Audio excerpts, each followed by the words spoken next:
Diqqat, ta'ziya. Taniqli teleboshlovchi va aktyor Botirxon Imomxo'jayev oilasida og'ir judolik. Bugun katta yo'qotish bo'ldi. Oila a'zolari va yaqinlariga ta'ziya izhor etamiz.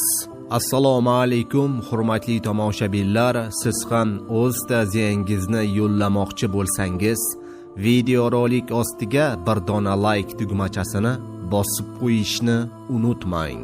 Diqqat qiling, Mirzo teatri a'zosi Nikolonning nabirasi deya e'tirof etilgan qiziqchi, Mirzo teatri aktyori, taniqli teleboshlovchi va aktyor, bolaligidan san'atga qiziqqan Botirxon Imomxo'jayev afsuski bugun og'ir judolikka uchradi. Bugun 7-iyun kuni aktyorning akasi Baxtiyor Imomxo'jayev olamdan o'tdi.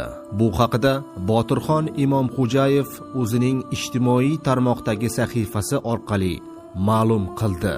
Kanalimiz nomidan aktyorning oila a'zolari va yaqinlariga hamda o'ziga Allohdan go'zal sabr tilab qolamiz.